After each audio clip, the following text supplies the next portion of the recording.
Hey guys, Jen here with Serenity Hill Farmstead. Today I am going to be making soap and I wanted to share that with you guys. A few videos ago for you guys, I think it was.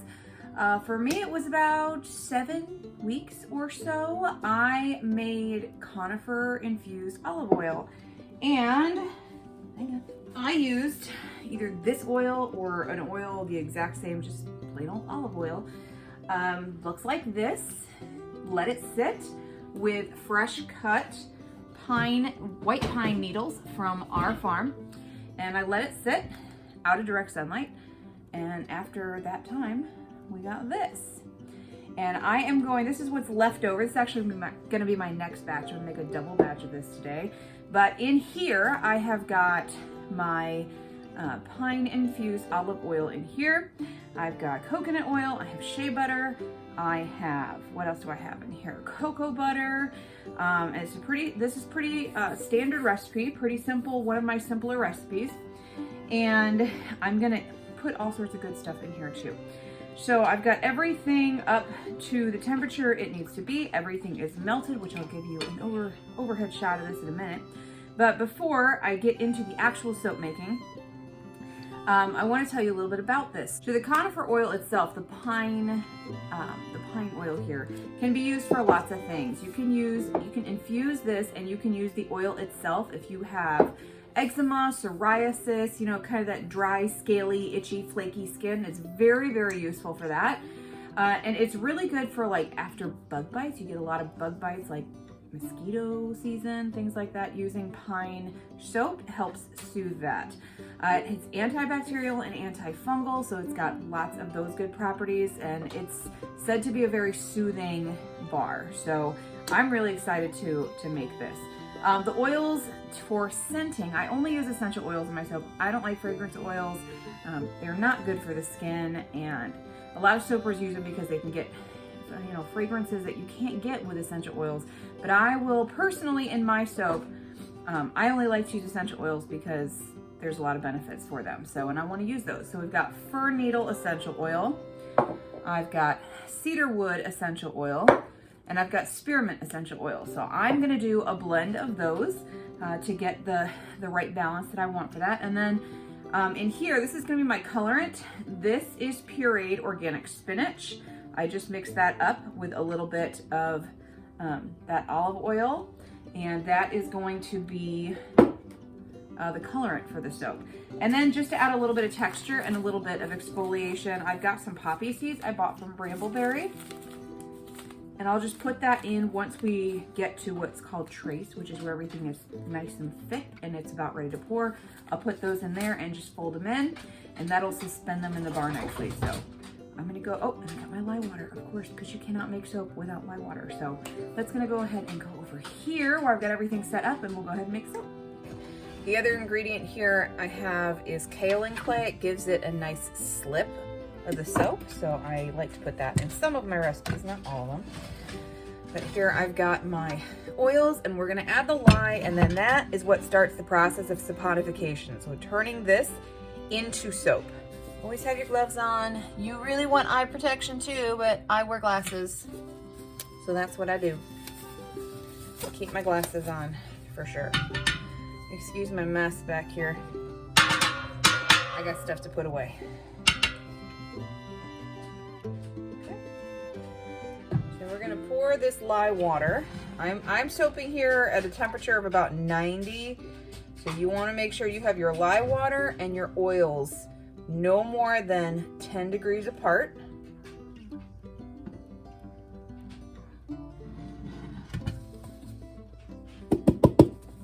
Make sure you do your lye water in a plastic jar, because over time glass can wear down, and you really don't want that to burst when you are using lye water. So we're putting our stick blender in here, tapping out the side to make sure I get any air out. And we're gonna mix.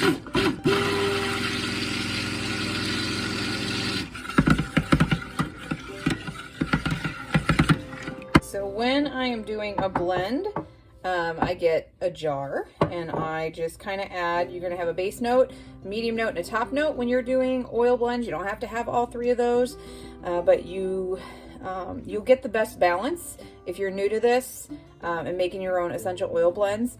If you take one from each, or maybe one from the bottom, one from the base, and one from the top, and there's lots of information out there, understanding, and like lists that you could print out, understanding what each note will do, and what their benefits are, so you can educate yourself on that. But I like this combination. I like to have a little bit of a mint. A little bit goes a long way with this. The fir needle is my base, so I'm going to use all of this. This will actually make 5 pounds of soap, this recipe that I'm using. I'm not going to share my exact recipe. I don't mind sharing my ingredients because it's listed on my labels. When you buy a bar, you'll see that. But the exact measurements of everything I'm not going to share because, soap makers work really hard on their recipes and finding what works best for them. And giving exact measurements out is a little bit different. It'd be easier for someone to just kind of take it and make it their own and try and sell it and pass it off on their own. So I'm going to go ahead and blend this, and once I get the right combination that I want, then we'll move on to the next part. This is very liquid still, you can see, so I'm okay with it sitting just for a minute. With a lot of recipes, you don't want to let this sit because it'll go into trace, and once things start to trace, it moves really, really quick. So we'll be back in a second. Okay, so I've got my essential oil blend, and I'm going to go ahead and keep working. Actually, I think I'm going to add just a tiny bit more of the cedar wood here. I really like that deep woodsy smell. Perfect. Okay. All right, so we're going to keep working at this. We want to get it to trace. So trace is when, I don't have the best lighting right here. You have to forgive me for this one. But at the end of the day, it's like 5 o'clock right now, and we've got the worst lighting in the world in this kitchen. But trace is when you can take your stick blender and kind of do this, and you can see it suspending, kind of, resting on the top. And see how we've got, good drips in there? That is not at trace. So we'll keep working on it. It is not quite at trace. But I'm going to go ahead and add my Kaolin Clay here. And work that in because this will thicken it up and move trace along much quicker. So I'm going to go ahead and do that now.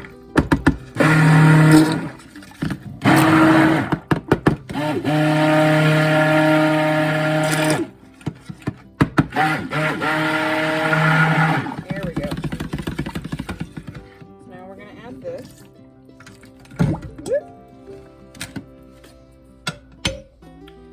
Make sure you get your spatula and get every single drop of that oil out.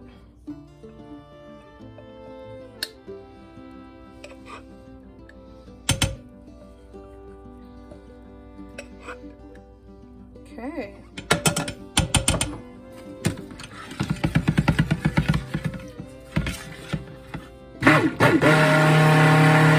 Some essential oils, when you are mixing them in, they can also accelerate your trace.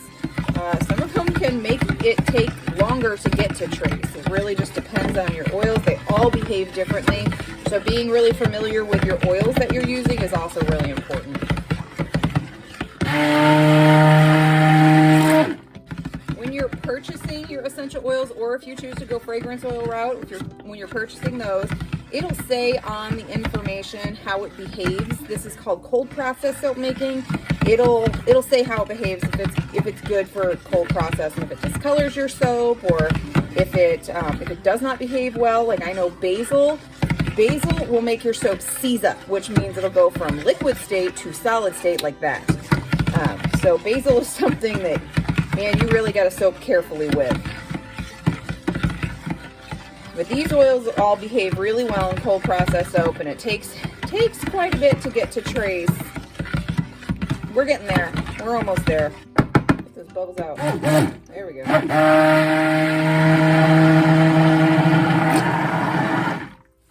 And turn this down because you're getting too many bubbles. that gurgly sound? We don't want that. That's much better.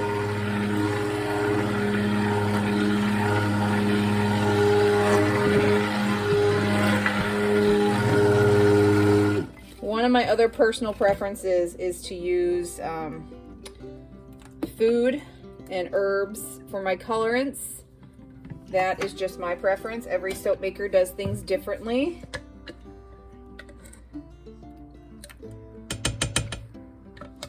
This, like I said, is organic baby spinach, and I just pureed it with some of the conifer oil, that olive oil. Okay. And this is not going to give it like this super green color. It's not going to be this green, but it'll give us a light green.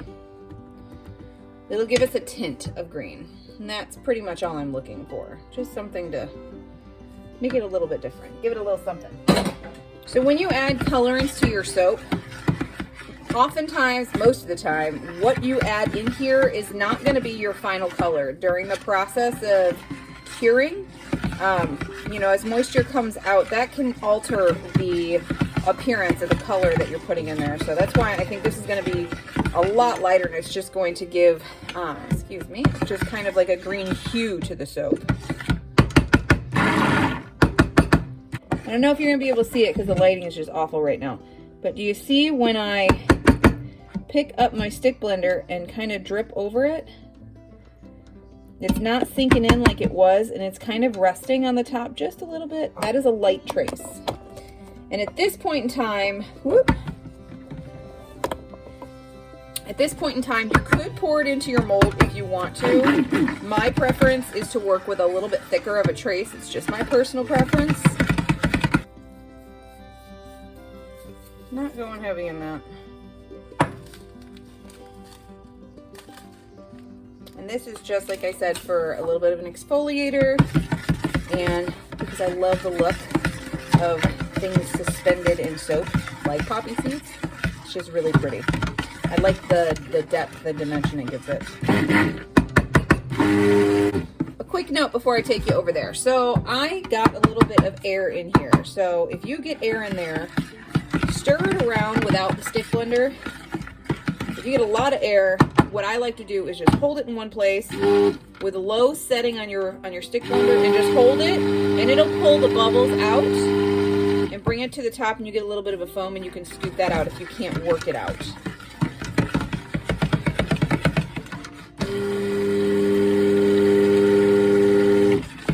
All right, I like it. All right, look at that. See all that? So pretty.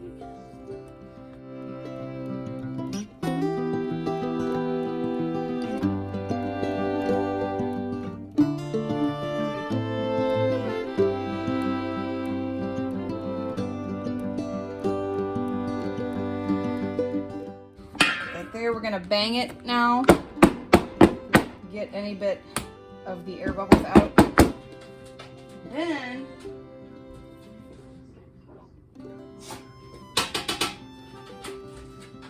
I lost my little crystal wand stick.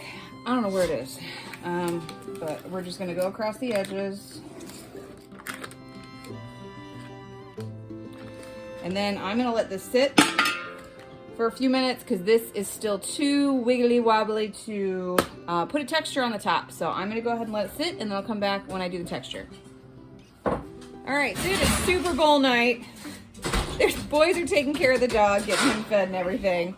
And it's getting a little chaotic in the house, but this is finally ready to texture. So I'm gonna play with it a little bit.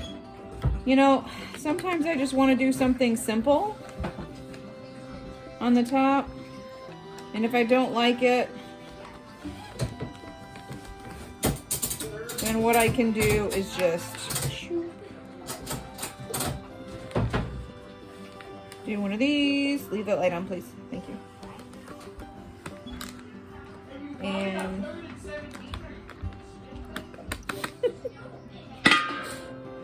okay.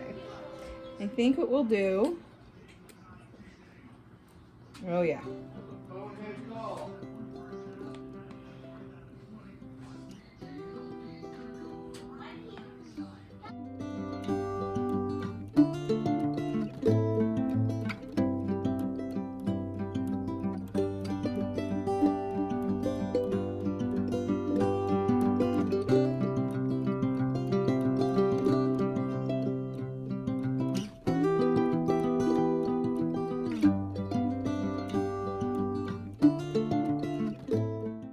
So now it's done, and like I said, it's just getting really loud and crazy, and everybody wants some Super Bowl food. So I'm gonna go ahead and put this up, chicken wings, and let it sit. It has to sit for 24 hours, at least 24 hours before I can cut it. So when we come back, we'll do the cut. So it's been a couple days now, I guess like a day and a half, since I molded the soap. I was gonna cut it within like 24 hours, but it wasn't quite hard enough for my liking. You want it to be pretty hard, not super hard, because then you could damage it when you cut it. So I'm gonna go ahead, it looks really, really good. I'm gonna go ahead and cut it and show you guys how I cut it and show you what it looks like. It smells amazing. Wish you could smell it.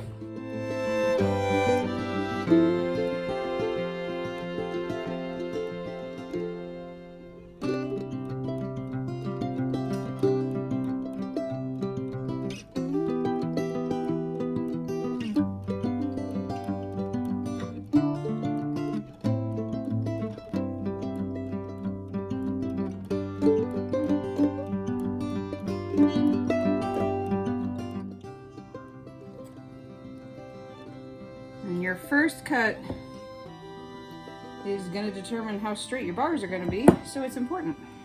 Here's my end piece. You can see the flecks of the poppy seeds in there.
So that'll do it. That made 14 bars, and I'm gonna let this sit on my curing rack for about 4 weeks, and that'll let things harden and cure.